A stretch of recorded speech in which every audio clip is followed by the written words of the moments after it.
So previously I had told you that if we take a look at persecution and the way Christians are viewed in this period of the late Roman, sort of early medieval period, the Romans viewed classes or class structure as being very important.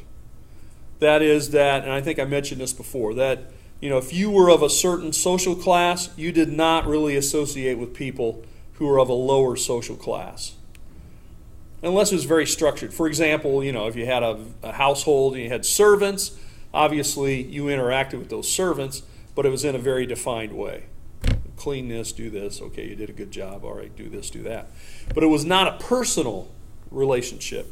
Christianity, then, when it comes on the scene, of course, remember Christianity, Paul teaches that, everybody's the same. Egalitarian view, right? There's not male or female, there's not slave or free, and so on and so forth. And not Greek, Gentile, and Jew. All these people should be one. All these people are the same. So Christianity reached out to some people in the upper class, but the majority of the people were actually peasants, we might call them, poor people. So the Romans really looked down on Christianity because they viewed it as a religion, an organization of slaves and of the poor, and also this idea that they would intermingle with between classes.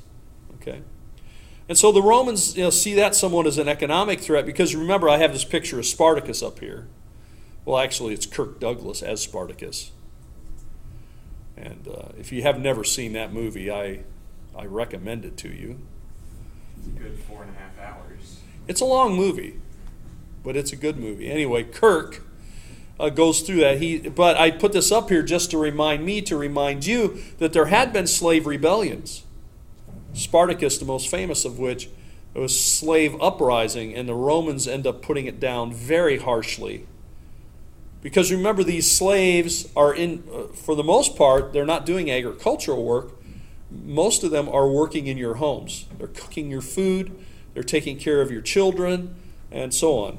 So if you got people sort of living in your household with you that are not your family, and you think they might want to kill you, well, or your children or something, it makes you very nervous. Well, why were the Romans so down on Christianity or Christians? In part we said because of the social status, in part because of all this. You guys watching something good on the thing? What are you watching, like a video? What's going on? No. Yeah, okay. Okay. All right. Anyway, for example, one of the things, and I think I ended with this last time, or the last time I lectured, immorality. Immorality. Why? Because there was, Christians were rather friendly, right? Paul says to greet one another with a holy kiss.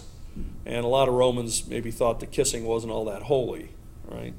Also, they would call one another brother and sister, and then they would get married and have children and things. So they thought of this as being maybe incest, promiscuity, gathering in these secret, because the meetings were secret, because it became illegal. You're having these secret meetings where these men and women are gathering together, and we hear they're kissing each other, and they're having children with brothers and sisters. There's all kinds of immoral stuff going on. Okay, so that's one of the claims against Christians. They were immoral. And I think a misunderstanding of their teaching. The other one, of course, is atheism. Why? Because the Christians never show up at any of the temples. They never show up at any of the ceremonies that are really, everybody should. Why wouldn't you come? Why? Have you ever seen a Christian go to the temple of Jupiter and offer a sacrifice? I've never seen one. Have you? No, I've never seen one. Have you ever seen them go to any temple?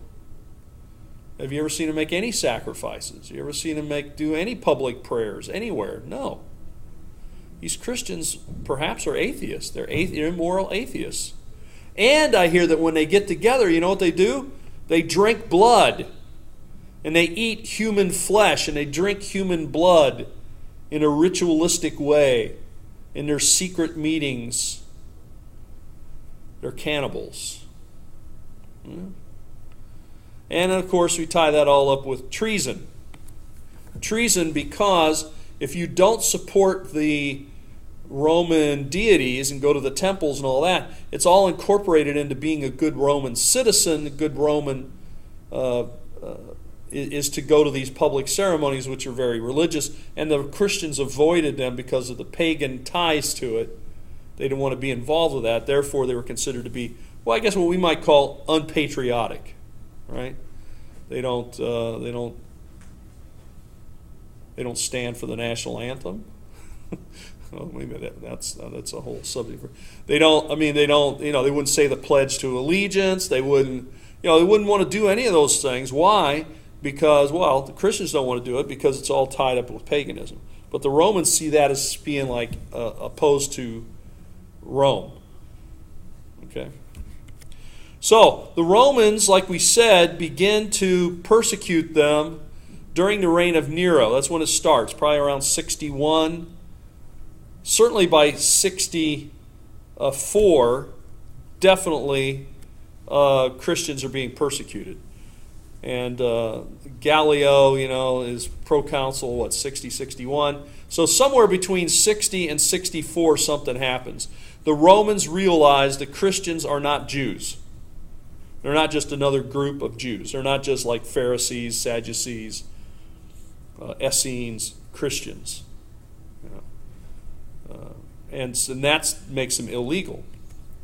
And so we do have actual records of Roman persecutions then, official Roman persecutions. Often were regional, not empire-wide, but we do, especially since Nero carries them out, recorded by the Roman writers, authors Suetonius and Tacitus. They tell us that Christians were blamed for the great fire in Rome, and for a 3 or 4 year period, they were greatly persecuted, especially around Rome. Thousands die. We don't know the exact numbers. We do have accounts, for example, in Suetonius and Tacitus, which says that Nero took Christians, dipped them in tar or pitch, tied them up to poles in his garden and set them on fire to light up his party at night. He was having a party, outside party. He needed torches, right? So he had human torches. Well, is this exaggerated? Well, I don't know. I mean, sometimes these things were, but I think probably it did happen. Certainly Christians were persecuted. And we do know that according to Eusebius, who is a church source of the 4th century, that both Peter and Paul die at this time, probably around 67 they die. Paul, executed by beheading, decapitation, because he was a Roman citizen, dying by the sword. And Peter, since he was not a Roman citizen, crucified. But according to Eusebius, he requests to be crucified in a different way than Jesus. So upside down is the tradition that Peter was crucified. So Peter's cross is like an X, where they nailed him to the poles upside down. All right, let's go to Domitian. I'm just going to hit some persecutions by Roman emperors and take us up to our 4th century here pretty quickly. For example, Domitian is the son of Vespasian. We can't go through all the Roman emperors. But he does persecute. He's a young emperor, rather young. He is also quite demanding, cruel, many people would say. He called upon people to make a sacrifice to his image and call him both Dominus et Deus, Lord and God. And this is around 95. Most persecution is around Rome, but we do know persecution was carried out in what would be Turkey today, because if you read, for example, Revelation, the beginning of Revelation, right, it says that John was a brother and companion in tribulation. Right? And that's when he saw these things. And he was on the island of Patmos being exiled. We do know at the same time some relatives of the emperor were banished, presumably because they were Christians. So we do know that Christianity did reach the noble family, the emperor's family, at different times. And this was severe persecution during the reign of Domitian, especially the last year or so of his reign. The next emperor, Nerva, an older, calmer emperor after the young Domitian, who was rather volatile, allows John to return to Ephesus. The time of Trajan, this is when John dies of natural causes. John was not martyred. The Apostle John was not martyred. But we do have a record of persecution. The record of persecution actually comes in the form of Pliny the Younger. Not Pliny the Elder. He was already dead. Pliny the Younger is the nephew of Pliny the Elder. Pliny the Elder actually died around the time Mount Vesuvius erupted. Not that he was caught in the eruption, but he lived across the bay from it. He was so interested in it that he ordered his men to put him on a ship, even though his health wasn't that good. They put him on a ship so he could sail closer, so he could see what was happening and write about it. He's a very curious man. So the curiosity, it says kills the cat. Curiosity, I guess, also probably led to the demise of Pliny the Elder. He did write about it, so we do have a first-hand account, and then he died a couple days later because he was exposed. His health wasn't that good anyway, but he was exposed to the gases and so forth. But Pliny the Younger became a governor in Bithynia. Anybody have any idea where Bithynia is? It's mentioned in the Bible, by the way, in the New Testament. I know you're biblical scholars, so you probably knew that. Bithynia. It's in what today would be Turkey. It's up near the Black Sea. It's on the southern coast of the Black Sea. It's a region called Bithynia. And Peter actually writes one of his epistles, directed it to the church at Bithynia. At any rate, there's persecution there during the reign of Trajan. And Pliny the Younger seemed to be the kind of guy who wanted to make sure that the guys in charge didn't get mad at him. So he wrote a lot of letters to the emperor. I did this. Is this okay? Is this what you want me to do? It's kind of like you assign a guy the job, but then he just keeps asking, is it like this or like that? That's what he seemed to be. Like a guy that really wants to make sure he doesn't get in trouble with anybody. So he's going to overdo it, asking. But he writes, for example, he said, well, now, Emperor Trajan, I found out that there were some guys who were Christians. In fact, a woman and a man, so there were, three or four people that reportedly were Christians. They were brought to my attention when other people told me they were Christians. Kind of turned them in, right? So I brought them in. I wasn't quite sure what you want me to do, but this is what I did. I brought them in. I questioned them repeatedly about what they did.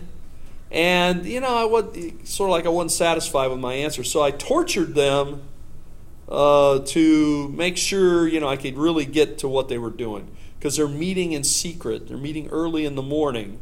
So what I could find out is they had secret meetings early in the morning where they claimed they just got together and sang songs and had talks and prayers and things, In other words, I couldn't find out that they were doing anything really bad, but they are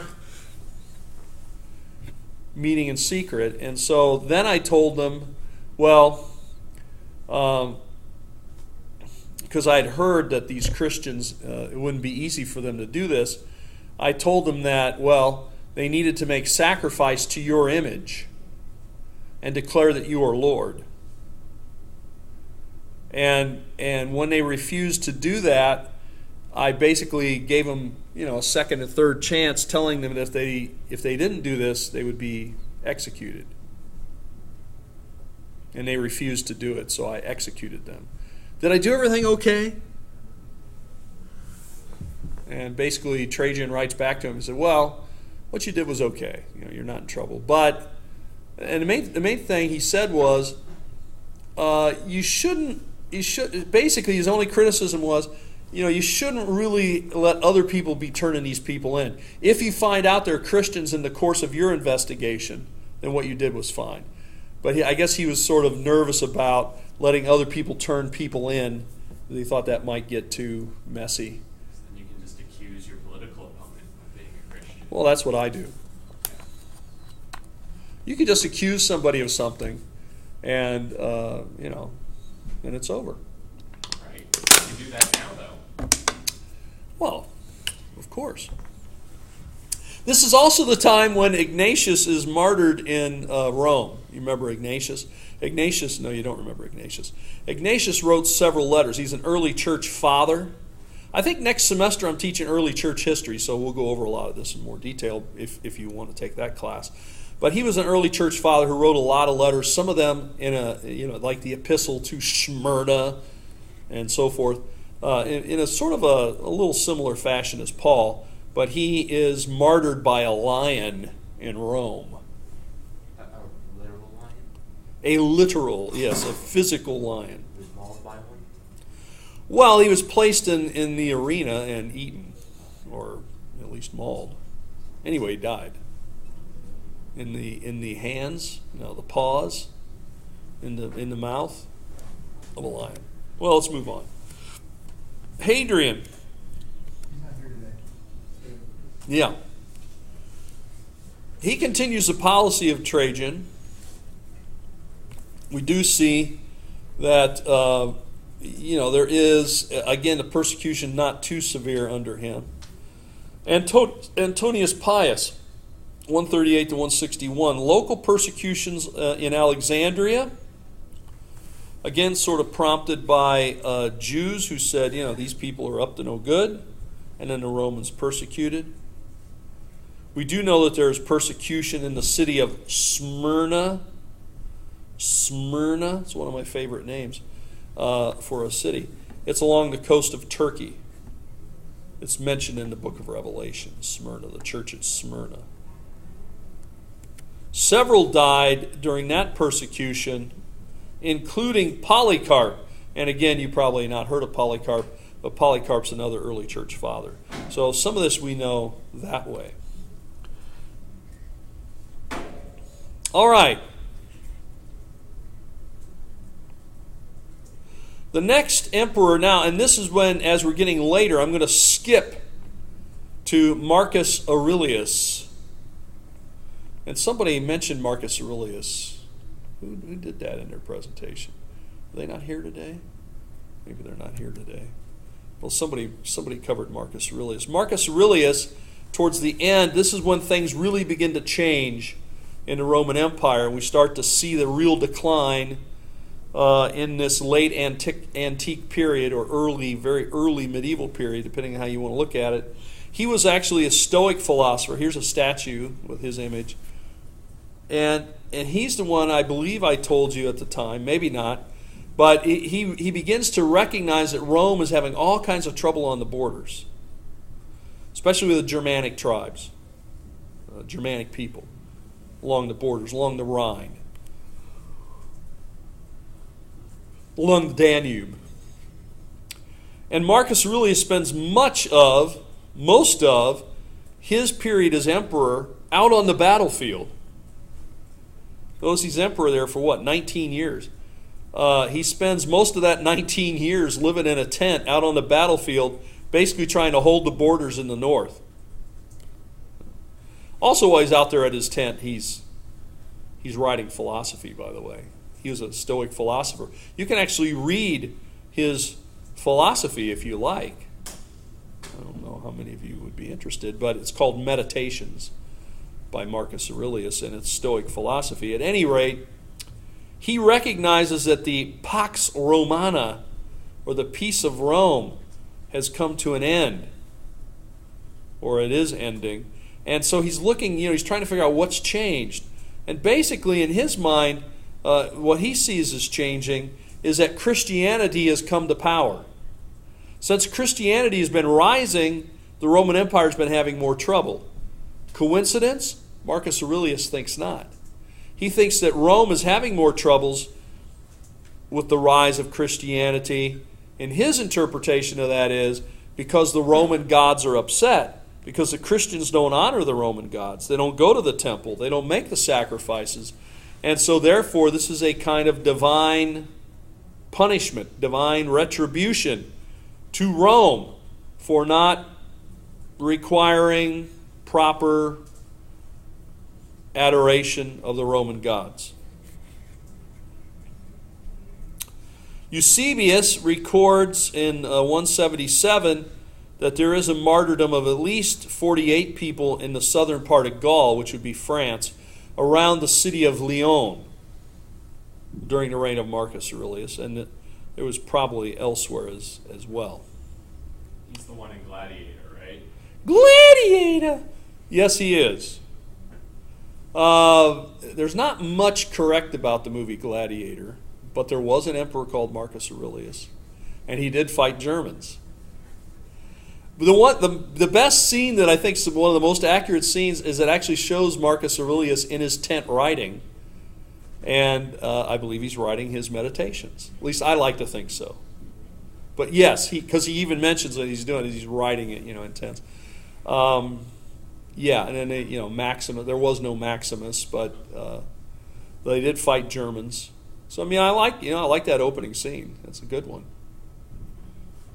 Yeah, and then Commodus, who is also in the movie, is the son of Marcus Aurelius, and who reigns for 11 years. Probably the biggest mistake, and I will agree with this, the biggest mistake Marcus Aurelius made was, of course, turning things over to his son. Because his son, as the movie sort of makes him, I don't know if all the particulars in the movie are correct, but he does make him out in the movie as being kind of a slimy, sort of creepy, self-centered. All those things could probably have really applied to Commodus. Now, one of the things we know about Marcus Aurelius' son, Commodus, is that he had a mistress who was a Christian. What? Yes. Her name was Marcia. And so that we see that Christian influence is all the way up to the household of the emperor, because one of his lady friends is a Christian. And because of her influence, she was able to get many Christians released from the salt mines of Sardinia. So this is showing some of the influence of Christians, or who have connections in high places. Because, by the way, being sent to the salt mines was basically a death sentence. We have too much salt today, right? Most people would say we eat too much of it. It's very easy. You can go down to Publix or wherever. You could buy a big container of salt for I don't know, under $1 probably, and it should last you for quite a while, depending on how much salt you eat, right? For the Romans, though, to get salt was very laborious and very expensive. So it was actually mined as rock salt, rock crystal, crystallized salt underground in mines. They would go underground and kind of like coal and chip it out, and then take that stuff and pulverize it and make salt out of it. And in fact, Roman soldiers were paid partially in salt.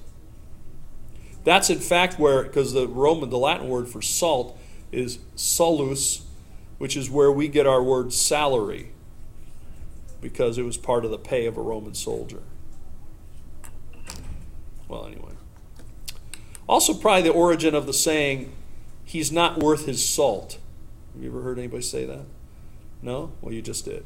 He's not worth his salt. That means that, the guy's no good. He's really lazy, He's not worth his salary. He's not worth what you're paying. You're paying that guy to do stuff. He's not really doing what he's supposed to be doing. It's not worth his salt. Well, anyway, there you go. Now we're entering into the 3rd century with Septimus Severus. At first didn't persecute. Even his son, he had a nurse for her that turns out we found out is a Christian, Caracalla. But in 202, he issues a decree against Christians. And as a part of this, there's a guy by the name of Origen. Again, you may never heard of Origen, but Origen was an early Christian thinker, writer, theologian, you might call him, I guess, leader. His father, he lives in Alexandria, Egypt. His father is actually killed during some of this persecution of the Christians at this time by Septimus Severus. Origen is spared. Anybody know how he was spared? It's his mother. He wanted to go out into the crowd when his father was being attacked. His mother played upon his modesty.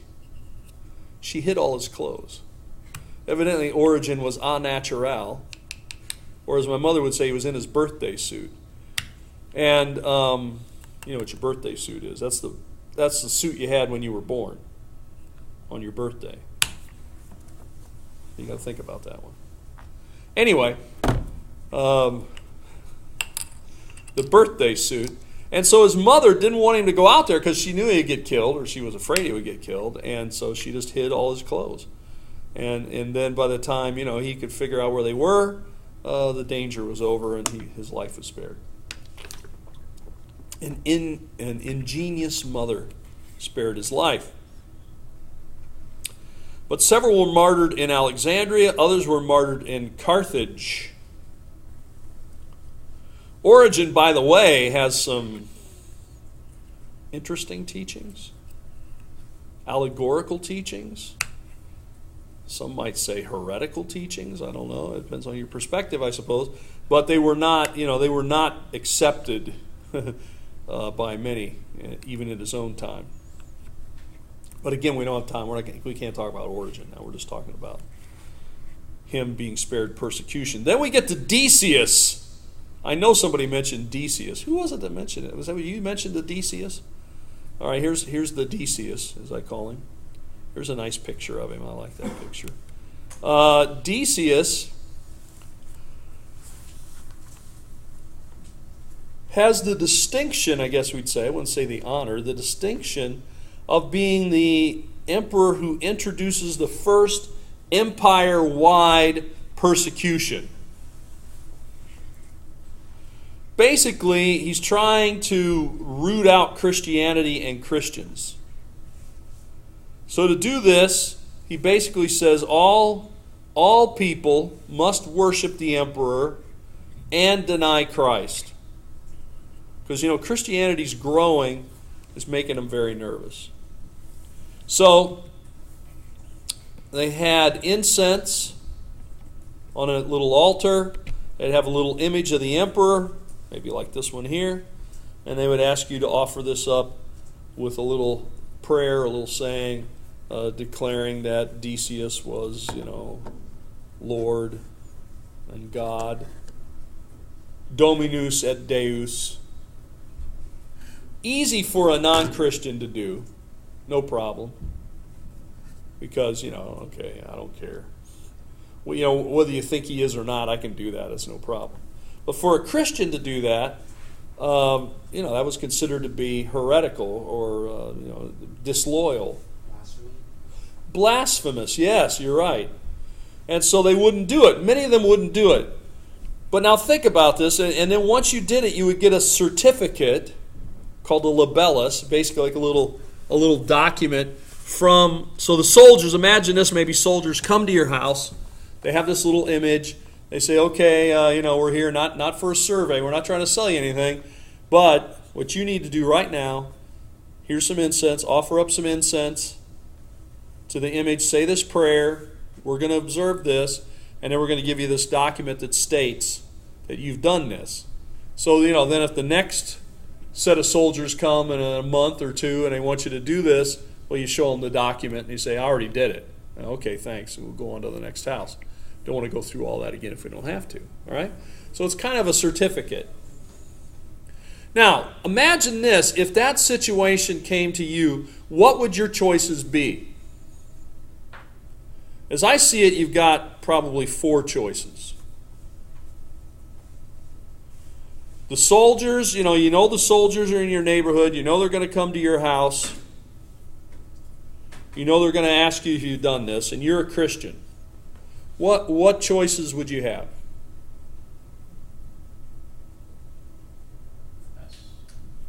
What's that? You confess. So in other words, you could say that you're going to worship the emperor, right? That's what you're saying. Yeah. So you'd offer up the incense. You would do it and say, well, I don't really mean it, but I'm going to do it. I don't want to die. I don't want these guys to throw me in prison or kill me, so I'm just going to do it. All right, that's one thing you could do. You could comply and live. They came to my house. I was afraid, and so I said what they wanted me to say. I didn't mean it. All right, what's another choice? Refuse and die. All right? If you don't do it, they might give you a couple of chances, but if you don't do it, die. What other choices might you have? Try to argue your opinion, not to get killed. No, that's probably one. That's not the one I'm looking for. I don't think that would work. Hide. Hide. You could run away and live. In other words, I know the soldiers are coming, and you could do like I do. Whenever I know the government's coming to my house, I go out the back door and I leave. If I hear a knock, we're from the government and we're here to help you, I go out the back door, I jump over the chain link fence, and I just get out of there. Hope that they leave and never come back again. That's just me. I'm sure the government would never do anything to anyone that would be not positive. Anyway, so that's what they could do. They could just run away, go up into the mountains, go, take a vacation, in quotes, right? Just leave. And then, it was kind of like one year, maybe I shouldn't say it because this is being recorded, but, they do the census every 10 years. And I tend to go away in the summers and go and dig. I've been doing that for a long time. Go to excavate, Israel, Jordan, so forth. One of the times, I'm trying to remember which year it was. Probably was a 1990 census. Yeah, probably. Anyway, they really I was in graduate school. They really wanted to count me. Right? But I was never home.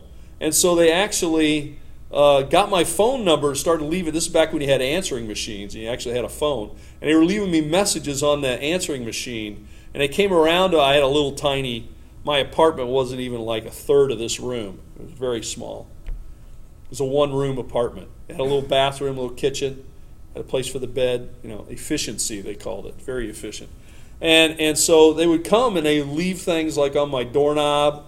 And they would say, you need to call us, you really need to do this. Because I had received an extended, this is part of the reason why I didn't want to answer it. They sent me a big, thick, extended form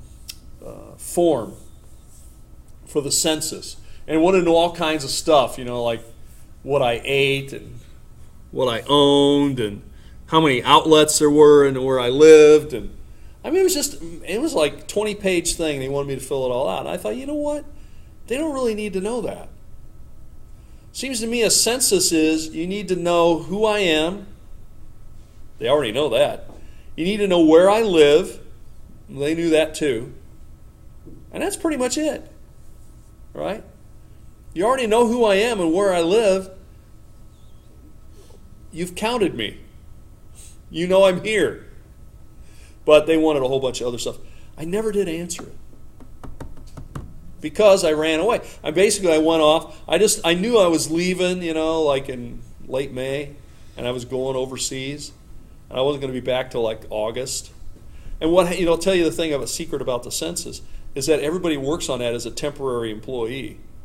The people out in the field, they hire them for like 2 months, 3 months to go out and try to collect this stuff. But then, by August, certainly by September, none of those people are employed. And so I never did fill it out. So now that they've heard this, even though this crime was now almost 30 years ago. Yeah. You fled the country, man. You went to the Middle East. I did. So 30 years ago. So I don't know if the statute's a limitation. Probably not, because it's a felony. Maybe Did you go to Jordan or Israel that time? I don't know if I should say. I went to Jordan. Yeah. Non-extradition country right there. Well, yes, that's always why I like going there. Yeah, I like it because of that very reason. Anyway, all right. So you could run away like I did, and then you could live and not fill out your census form. I'm not advocating you don't. I think everyone should fill out their census form. It's very important that we all pay our fair share.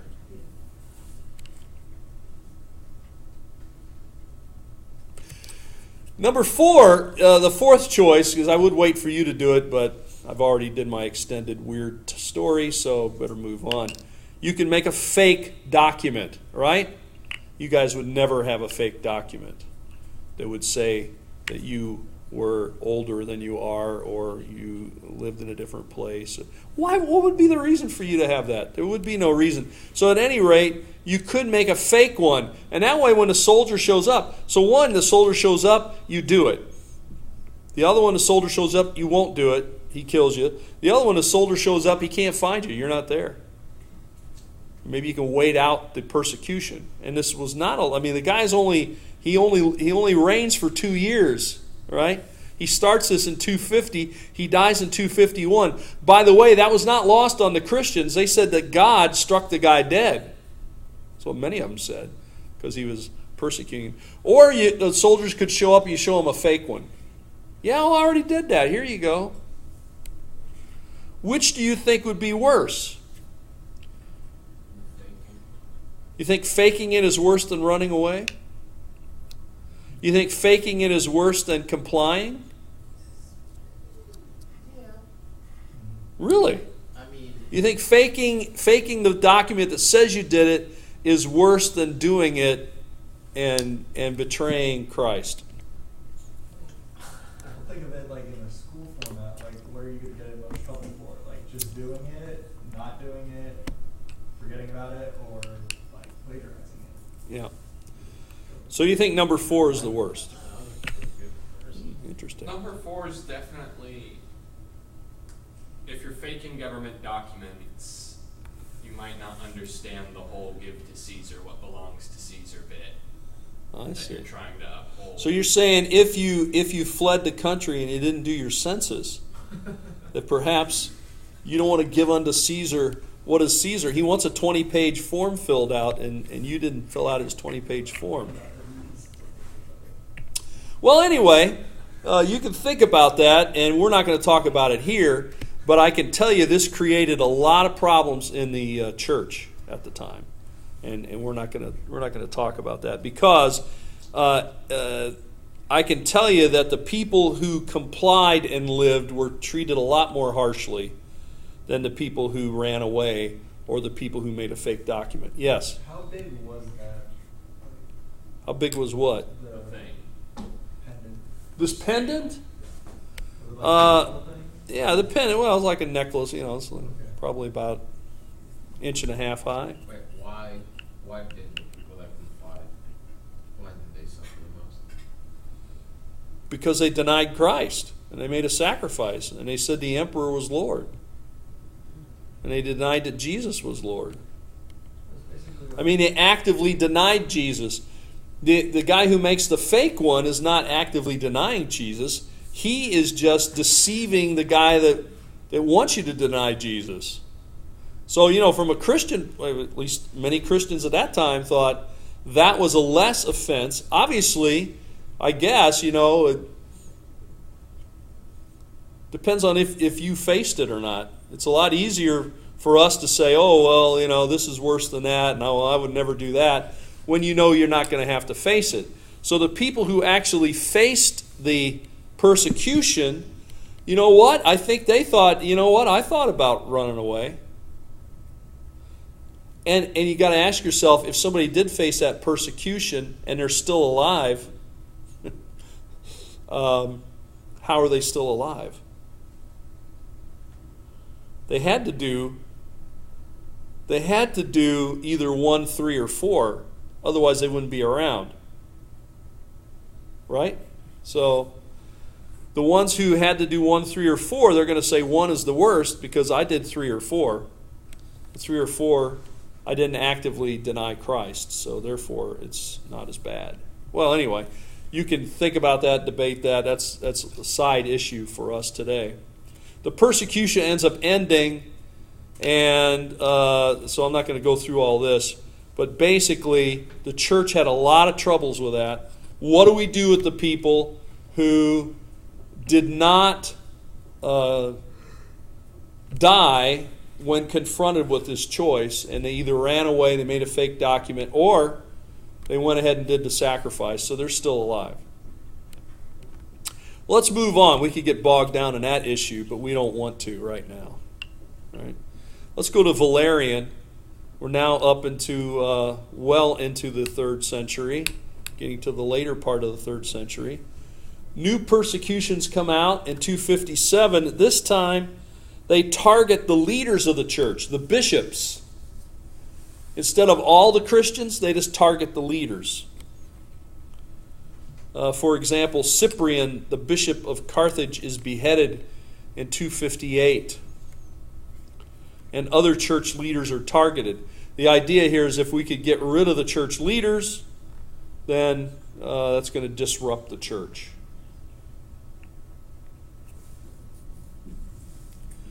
Now, as we're approaching the 4th century, there are persecutions, and we did mention this guy specifically. More than one person mentioned him. His name is Diocletian, right? Diocletian, who is emperor from 284 to 305, as we've already mentioned before, Diocletian is the guy, the Rome is in trouble, right? Rome has got a lot of disorganization and trouble. And so Diocletian is the guy who's going to bring the most persecution. What time are we? Oh, we're out of time, right? All right, we'll leave it there.